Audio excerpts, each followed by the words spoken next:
राहुल गांधी जिंदाबाद। राहुल गांधी जिंदाबाद। राहुल गांधी जिंदाबाद। राहुल गांधी। धन्यवाद।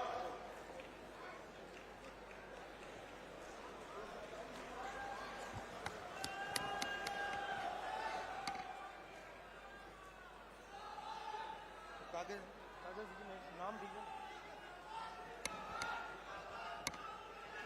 चाहिए।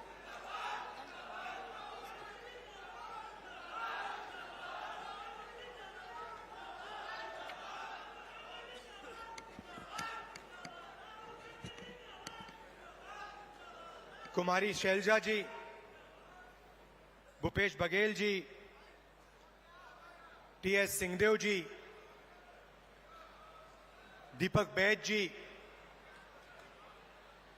ताम्रराज साहू जी, चरणदास महंत जी, कांग्रेस पार्टी के मंत्री, एमएलएज और स्टेज पे वरिष्ठ नेता, हमारे प्यारे कार्यकर्ता, छत्तीसगढ़ के भाई और बहनों, प्रेस के हमारे मित्रों, आप सबका यहां बहुत बहुत स्वागत, नमस्कार।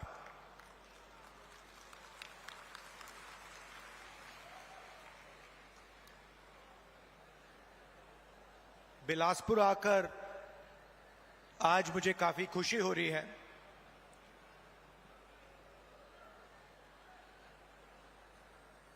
बैठा था और मुझे ये रिमोट कंट्रोल दिया गया और कहा कि देखिए इस पे आप इसका बटन दबाइए। और जैसे ही हमने बटन दबाया तो हजारों करोड़ रुपए सीधे छत्तीसगढ़ के गरीब जनता के बैंक अकाउंट में गए।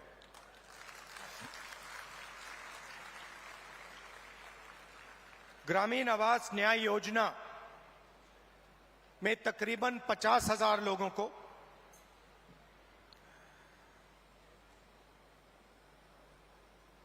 एक दो सेकंड में बैंक अकाउंट में पैसा मिला। पीएम आवास योजना में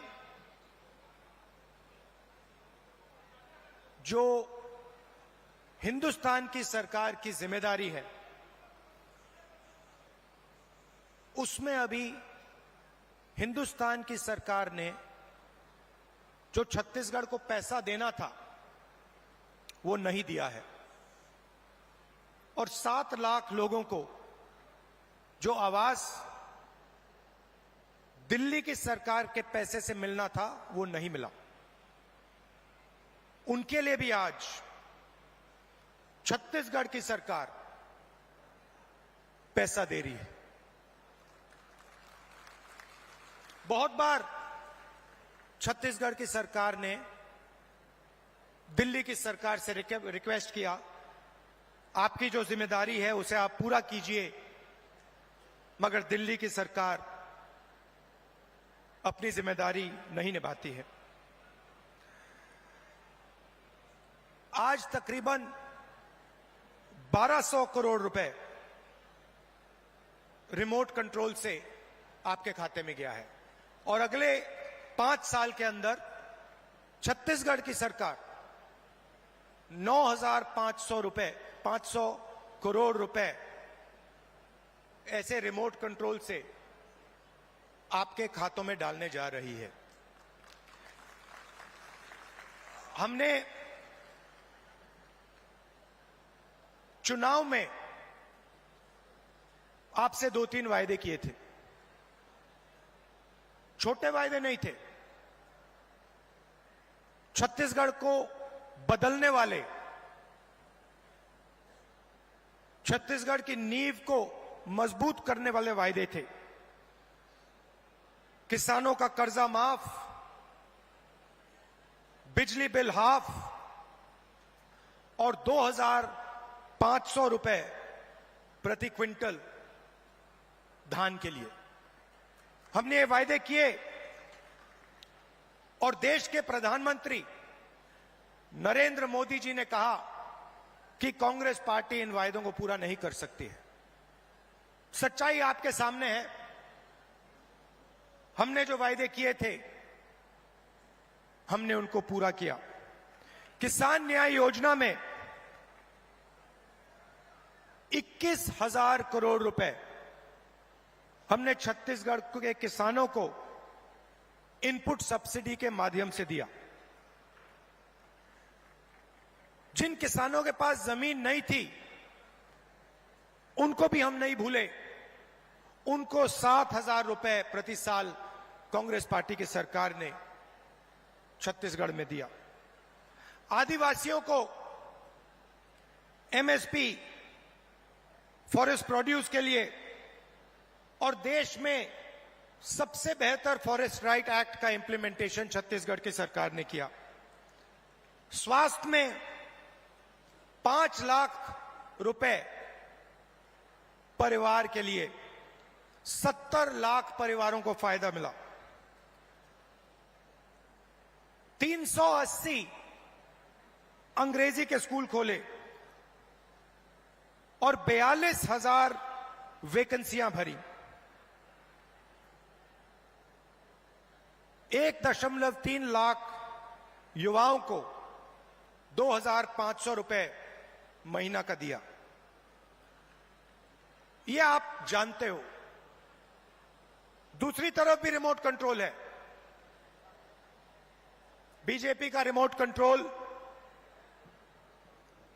वो भी उसको ऐसे ही दबाते हैं, मगर हमने रिमोट कंट्रोल को कैमरा के सामने दबाया। बीजेपी छुपे छुपे रिमोट कंट्रोल दबाती है, नरेंद्र मोदी जी दबाते हैं।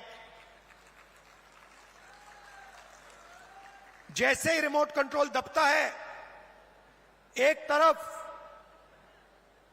अदानी जी को बंबई का एयरपोर्ट मिल जाता है, फिर से दबाते हैं, अदानी जी को रेलवेज का कॉन्ट्रैक्ट मिल जाता है, फिर दबाते हैं, इंफ्रास्ट्रक्चर मिल जाता है। तो 2 रिमोट कंट्रोल चल रहे हैं। ये हमारा वाला सबके सामने चलता है। हम इसको दबाते हैं, किसानों के खाते में पैसा जाता है। 2,500 रुपए क्विंटल धान में आपको मिलता है। अंग्रेजी स्कूल खुलते हैं। बीजेपी दबाती है, पब्लिक सेक्टर प्राइवेटाइज हो जाता है। आपका जल, जमीन, जंगल, उनका छुपे छुपे बटन दबता है, अदानी जी के हवाले हो जाता है।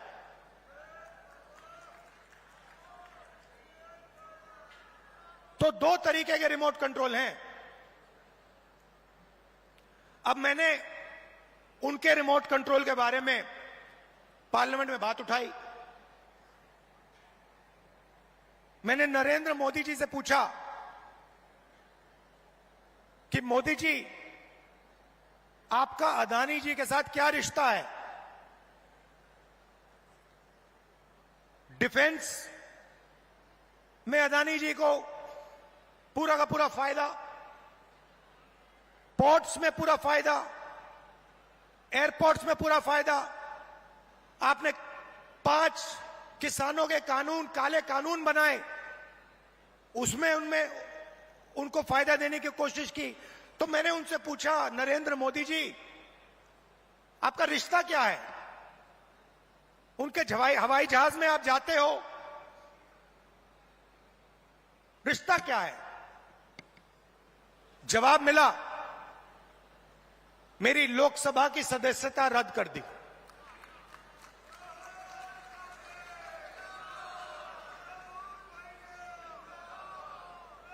कोई फर्क नहीं पड़ता। हम कांग्रेसी हैं, हम सच्चाई रखते हैं आपके सामने। हम आपसे झूठे वायदे नहीं करेंगे और हम जो कहते हैं वो करके दिखाते हैं। अब एक नया मुद्दा उठा है। नरेंद्र मोदी जी जहां भी जाते हैं ओबीसी वर्ग की बात करते हैं। करते नहीं करते हैं? करते हैं ना। कांग्रेस पार्टी ने कास्ट सेंसस किया था, याद है आपको? याद है? उसमें हिंदुस्तान में हर जाति के कितने लोग हैं वो डेटा हिंदुस्तान की सरकार के पास पड़ा हुआ है। नरेंद्र मोदी जी वो डेटा पब्लिक को नहीं दिखाना चाहते। क्यों नहीं दिखाना चाहते मैं आपको बताता हूं। मैंने कास्ट सेंसस पे भाषण दिया, आपने देखा होगा। जैसे ही मैं कास्ट सेंसस की बात करता था कैमरा उधर हो जाता था। ठहरिए ठहरिए ठहरिए। जैसे ही मैं कास्ट सेंसस की बात करता हूं, लोकसभा में बात की, वैसे ही कैमरा उधर हो जाता है। मैंने एक आंकड़ा निकाला, हिंदुस्तान की सरकार को एमएलए और एमपी नहीं चलाते हैं। हिंदुस्तान की सरकार को सेक्रेटरीज और कैबिनेट सेक्रेटरी चलाते हैं। इस बात से आप सहमत हैं? सहमत हैं? कोई भी योजना बनती है, जो 90 सेक्रेटरीज हैं हिंदुस्तान की सरकार के हर मिनिस्ट्री में, वो योजना को डिजाइन करते हैं, कितना पैसा कहां जाएगा वो डिसाइड करते हैं। तो मैंने देखा, मैंने चेक किया कि भैया इन 90 लोगों में से नरेंद्र मोदी जी की सरकार में पिछड़े वर्ग के कितने लोग हैं।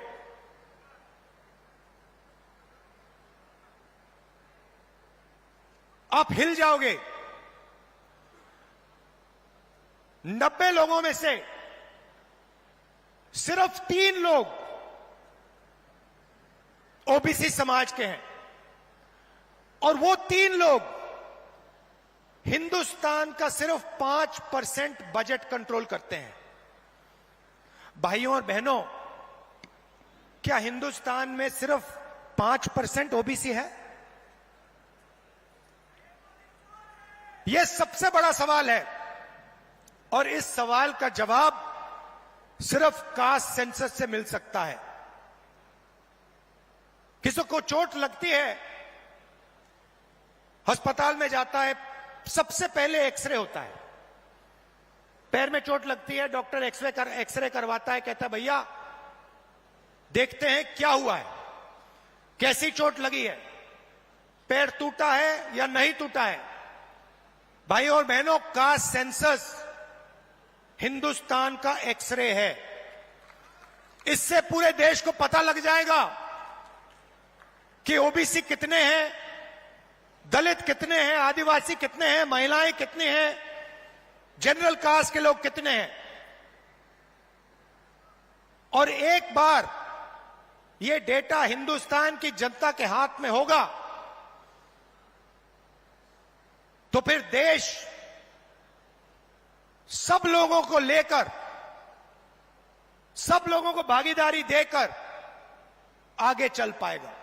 अब मैंने ये सवाल लोकसभा में पूछा, नरेंद्र मोदी जी से पूछा कि आप कास्ट सेंसस से डरते क्यों हो? कास्ट सेंसस का डेटा सबके सामने रख दो, जो आपकी सरकार की सच्चाई है आप हिंदुस्तान की जनता को दिखा दो, डरो मत। मगर नहीं, उनके मंत्री कहते हैं हमारे ओबीसी के विधायक हैं,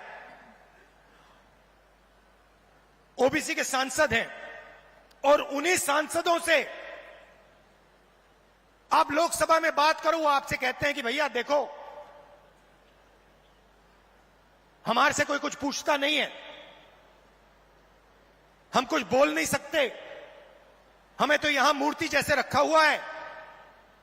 असली निर्णय हिंदुस्तान के सेक्रेटरी लेते हैं, ब्यूरोक्रेट लेते हैं, नरेंद्र मोदी जी लेते हैं। तो अगर ओबीसी को भागीदारी देनी है, दलितों को, आदिवासियों को, महिलाओं को भागीदारी देनी है, तो कास्ट सेंसस करवाना ही पड़ेगा।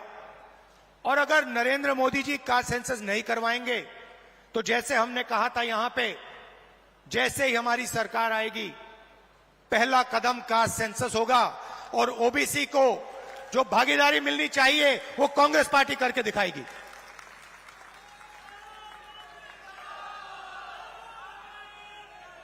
आप सब यहां आए, दूर दूर से आए, हमारी बात सुनने आए, आपने अपना कीमती समय हमें दिया, इसके लिए दिल से बहुत बहुत धन्यवाद। और एक बात मैं कहना चाहता हूं, एक बात कहना चाहता हूं। देखिए, कांग्रेस पार्टी जहां भी सरकार चलाती है, चाहे वो राजस्थान हो, हिमाचल हो, छत्तीसगढ़ हो, कर्नाटक हो, हम जनता की सरकार चलाते हैं। कर्नाटक में हमने 5 वायदे किए, ऐतिहासिक वायदे। चुनाव जीतने के एकदम बाद कैबिनेट ने 5 वायदे पूरे कर दिए। छत्तीसगढ़ में हमने वायदे किए थे, पहली कैबिनेट मीटिंग में हमने वायदे पूरे करे, और यही हमने हिमाचल में किया, यही हमने राजस्थान में किया। हम आपसे 15 लाख वाले झूठे वायदे नहीं करेंगे, और हमारा रिमोट कंट्रोल जो चलता है सबके सामने चलता है। हमारी अदानी जी की सरकार नहीं है, हमारी किसानों की, मजदूरों की, दलितों की, आदिवासियों की, पिछड़ों की, कमजोर वर्गों की सरकार है। बहुत बहुत धन्यवाद, नमस्कार, जय हिंद।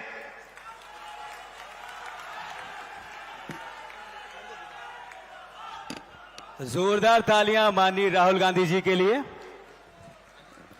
आपके संबोधन के लिए बहुत